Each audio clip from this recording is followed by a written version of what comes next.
Bonjour à tous, j'espère que vous allez bien. Aujourd'hui, on se retrouve avec un nouveau tutoriel qui va être un maquillage, mais un maquillage de fête.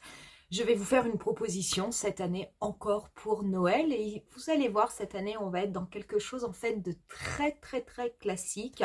Je n'avais pas forcément envie de faire des extravagances, on va dire, pour Noël. J'avais plutôt envie d'avoir un maquillage assez chic. On va faire la totalité du maquillage ensemble, on va faire tout le teint et on va faire tout le reste. Vous retrouverez au niveau de la barre d'infos la totalité des liens des produits que je vais utiliser pendant ce tutoriel. J'espère en tout cas que cette vidéo vous plaira. Qui sait, peut-être que ça vous donnera une idée pour votre maquillage de fête. Et pour ce qui est de ce tutoriel, on va commencer de suite. Donc au niveau du fond de teint, je vais travailler avec le fond de teint Lancôme Teint Idole Ultra Wear Care and Glow.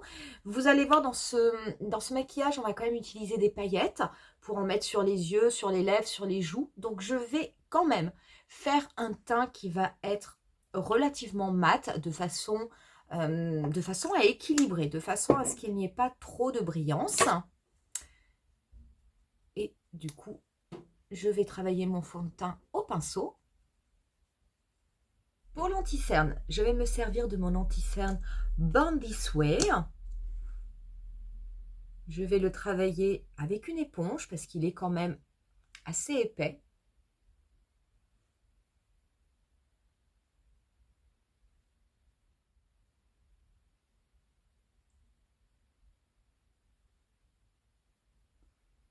L'avantage de cet anti-cerne, c'est qu'il va bien tout camoufler. J'en applique également au niveau de ma paupière mobile. Cela me servira en fait de base et puis ça va me permettre d'uniformiser ma paupière mobile. Voilà, je ne vais pas poudrer tout de suite parce que je vais venir travailler des produits crème pour le blush et je poudrerai du coup après mon produit crème. Donc là, du coup, ce que je vais faire en attendant, c'est déjà mes sourcils. Donc, je vais me servir de mon crayon Precisely My Brow.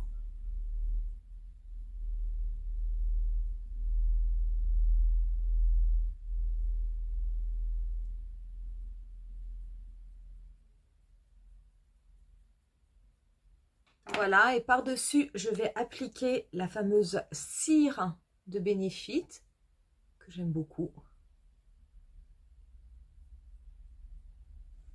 Maintenant que les sourcils sont faits, j'ai juste fait un trait de liner hors caméra, un trait de liner classique. Je l'ai fait par contre avec des scotch parce que j'avais vraiment envie que ce soit très net. Mais vous allez voir, ça, bon, un trait de liner, ça n'a rien d'exceptionnel. C'est ce que l'on va faire après qui est intéressant.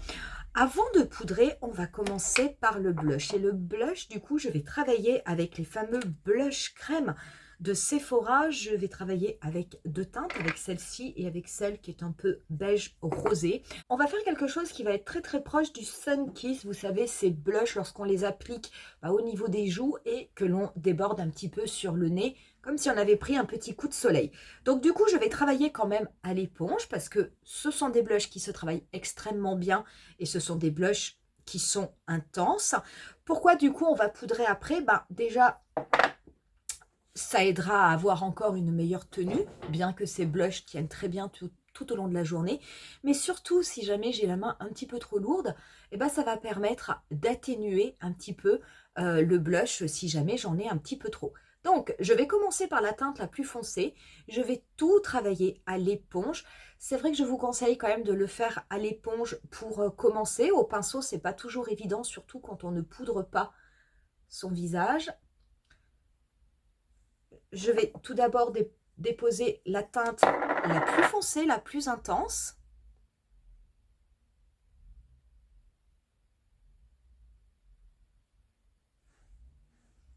Vraiment, ces blushs, ils sont super. Ils avaient eu énormément de succès au moment de leur sortie. C'était vraiment un succès tout à fait justifié, puisqu'on était sur des produits, je crois qu'ils coûtaient 11,99 € ou 12,99 €. Donc pas très cher, avec pas mal de produits, un principe assez sympa et surtout une très bonne qualité. Donc voilà, là j'ai quand même fait la partie des joues. Je vais garder pour le moment mon éponge, je ne vais pas reprendre de produit. Je vais simplement légèrement tapoter, passer sur mon nez, pour commencer à déposer de la couleur. Pourquoi je ne reprends pas de produit à ce stade-là? Tout simplement parce que j'ai pas envie d'avoir non plus un nez complètement rouge au milieu du visage. C'est pas le but. Mais pour faire comme une sorte de dégradé un peu. En tout cas, un dégradé au niveau de l'intensité. Vous voyez, néanmoins, ça marche sans aucun problème. Hein. Voilà pour cette couleur. Rassurez-vous, on ne va pas rester comme ça. Je veux dire, là, on a l'impression que, en effet, que je suis allée au soleil et que j'ai brûlé. Vous allez voir que tout va se transformer dès qu'on mettra un petit peu de poudre. Je vais prendre l'autre blush, qui est un peu une teinte... ça va un peu vers les neutres roses. Mais c'est quand même un produit qui est intense. Je vais légèrement le tapoter par-dessus mon blush rose. Je vais passer à la poudre. Donc la poudre, je vais me servir de ma poudre de Too Faced, la Born This Way. Je vais poudrer mon visage. Donc je vais passer par-dessus le blush. Vous allez voir, ça va tout de suite atténuer la couleur. J'en mets également au niveau de mon front. On va terminer avec le teint, donc du coup je vais appliquer un petit peu de bronzer simplement pour structurer légèrement mon visage. Donc je vais rester avec ma petite palette de Sephora parce que en fait elle convient très bien.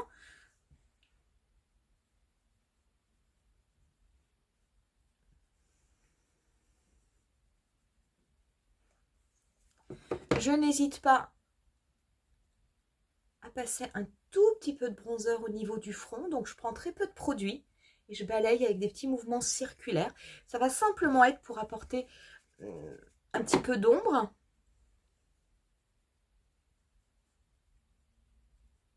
Par contre, je ne vais pas du tout mettre de bronzer au niveau de mon nez puisque c'est plutôt l'effet blush, l'effet coup de soleil que je recherche. Donc là, vraiment, je n'en mets qu'au niveau des joues, des tempes, le contour de mon visage et le front. Pour mon dessous d'œil, je vais appliquer un petit peu de poudre. Je vais appliquer la poudre Brightening de Laura Mercier, qui est une poudre qui est faite hein, justement pour les dessous d'œil. Ce sont ces poudres extrêmement fines, on dirait de la soie. Vous avez également ce type de poudre qui existe chez MAC. Donc j'ai vraiment tapoté mon pinceau pour qu'il n'y ait quasiment pas de produit. Et je vais juste balayer en tirant la peau. On passera à l'highlighter plus tard, comme ça on verra s'il faut remettre un petit peu de blush. Et on va passer à la palette, et la palette, forcément, peut-être que vous vous en doutez, hein, on va faire un maquillage. Vous allez voir, quelque chose de classe, quelque chose de facile et de simple, mais on va travailler forcément avec la palette Xenon de Natasha Denona. Cette palette, je l'adore, j'adorais la mini Xenon, j'adore cette version aussi. C'est vrai qu'il faut aimer les teintes grises. Ça tombe bien parce que c'est mon cas. Et si c'est une palette que j'adore utiliser au quotidien parce qu'on arrive à faire des maquillages quand même très légers avec sans que ce soit forcément... On n'est pas toujours obligé d'être dans l'intensité, mais je trouve que c'est quand même une palette qui se prête particulièrement bien au maquillage de fin d'année. On va commencer, on va prendre un petit pinceau. Et avec ce petit pinceau, alors il n'y a pas de teinte noire, mais je vais prendre cette teinte-ci qui est un gris très foncé, c'est Sposh, je crois, j'arrive pas bien à lire, j'ai pas mis les lentilles. Et du coup, cette teinte Sposh, je m'en sers pour accentuer le liner que j'ai fait juste avant.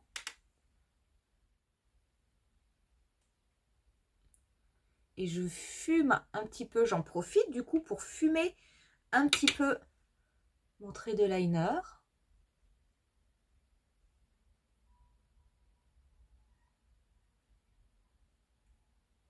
Je garde le même pinceau, je vais prélever ensuite la teinte. Oh, ça m'embête, j'avais envie de prendre un petit peu celle-là qui était avec des sous-tons bleus pour mettre sous le dessous d'œil.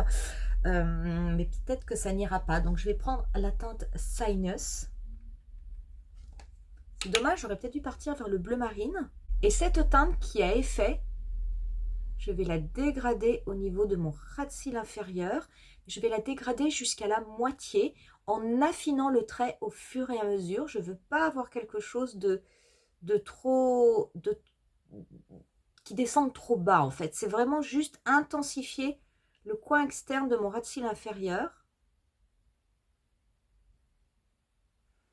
Je vais prendre ensuite un pinceau fluffy et je vais prendre la teinte fleurie. Cette teinte fleurie, je vais la passer juste au-dessus de mon pli paupière.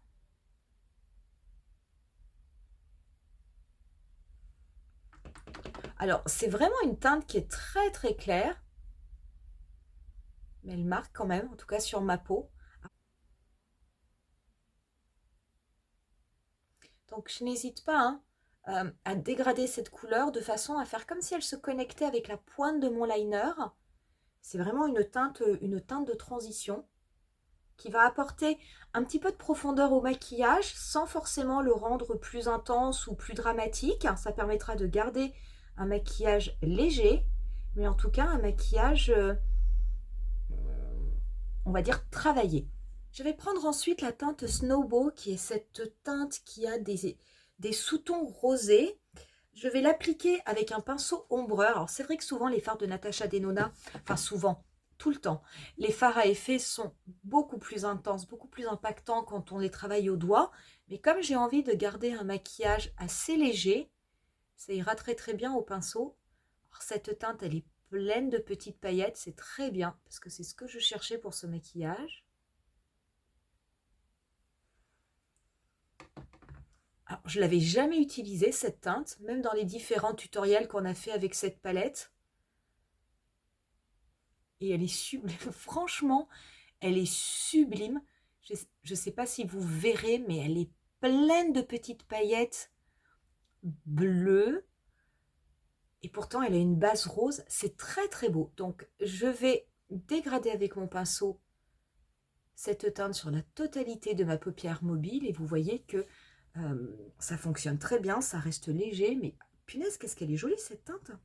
Je vais reprendre mon petit pinceau. Cette fois-ci, je vais prélever cette teinte-là, qui est un petit peu plus claire. Simplement m'en servir pour légèrement dégrader au niveau de mon pli paupière, mais au début de mon pli paupière. Et on va prendre un petit pinceau et j'hésitais entre deux teintes.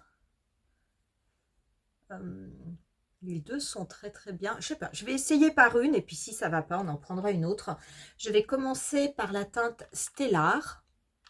J'hésite sinon avec celle-là, mais j'ai peur qu'elle soit beaucoup trop intense, que du coup ce soit pas joli. J'ai pris un petit pinceau volontairement parce qu'en fait cette teinte Stellar, je vais la déposer au tout début de ma paupière mobile. Oh, j'ai l'impression que cette teinte suffira peut-être parce qu'elle est quand même très très intense. Donc je la dégrade au niveau de mon pli paupière et je vais la fondre. Voilà, je vais la mettre sur le premier tiers de ma paupière mobile. Je reviendrai avec mon pinceau et l'autre couleur bien fondre les deux teintes entre elles. Et j'ai pris un pinceau précis parce qu'en fait, cette teinte Stellar, je veux également la déposer au niveau du début de mon ras de cils inférieur, au niveau du coin interne.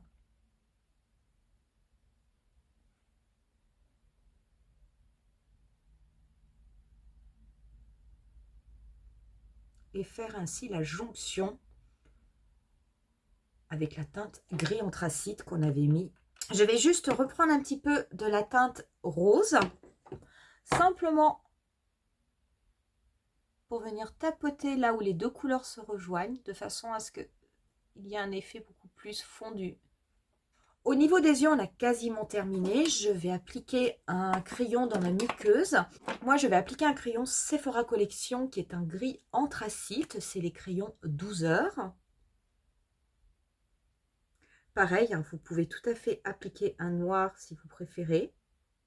Et pour le mascara, je vais appliquer le mascara Bad Gal Bang de Benefit, qui est ce mascara qui donne un petit peu un effet papillon, éventail.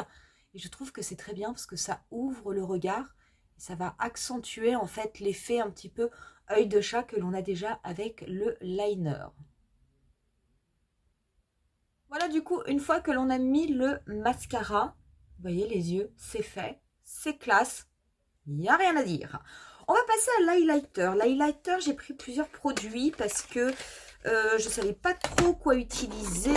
Comme j'avais envie de paillettes, j'ai pris mon highlighter de Fenty Beauty. J'ai également pris celui de Rare Beauty. Je sais pas, peut-être que j'ai pris, là j'ai sorti celui qui était un petit peu trop rose. Sinon j'ai celui-là aussi que j'avais peut-être envie d'utiliser, qui est celui de Make Up Forever, le Artist Highlighter, cet highlighter qui est sorti récemment. Ouais, je crois qu'on va mettre un petit peu de ça quand même. Je l'adore, je le trouve vraiment extrêmement beau. Donc on va commencer par celui de Make Up Forever, qui va apporter un petit effet glacé au maquillage.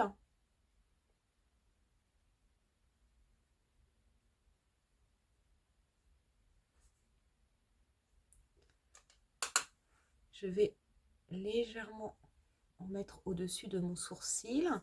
Et par contre, très légèrement au niveau du bout du nez, mais pas sur l'arête de mon nez. Je vais juste en mettre au niveau du bout du nez et un peu au niveau de l'arc de Cupidon. Alors comme j'ai quand même fait un teint mat, c'est vrai que je vais pouvoir un petit peu jouer avec ça, avec ces effets. Et par-dessus, je vais quand même prendre également celui de Fenty, qui a plein de petites paillettes. Donc celui-là, j'aime beaucoup, beaucoup, beaucoup. Je vais prendre du coup au pinceau.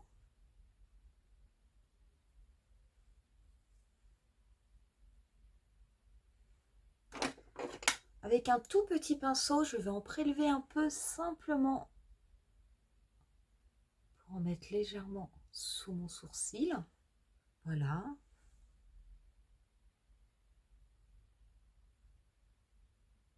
On va passer aux lèvres. Les lèvres, on va faire quelque chose d'un petit peu ombré. Et on viendra mettre des paillettes au milieu. Donc je vais commencer par les crayonner avec un crayon rouge de Sephora.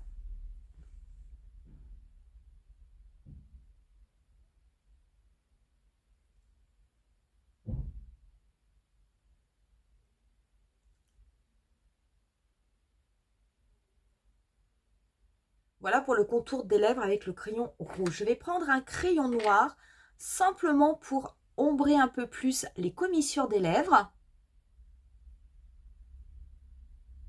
Et par-dessus, je vais appliquer le Airbrush de Charlotte Tilbury en teinte Ruby.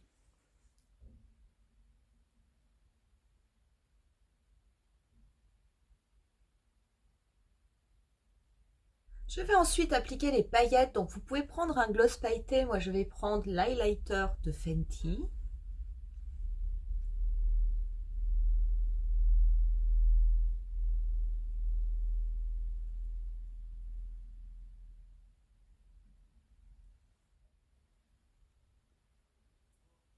Et on en aura terminé avec le maquillage. Donc voilà une idée de maquillage assez simple.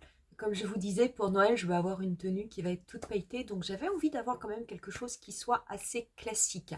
J'espère en tout cas que ça vous aura plu. Qui sait, c'est peut-être un maquillage qui vous donnera envie ou qui vous inspirera pour votre réveillon. N'hésitez pas à me dire en commentaire ce que vous avez choisi comme maquillage pour vos fêtes de fin d'année. On va en rester là pour aujourd'hui.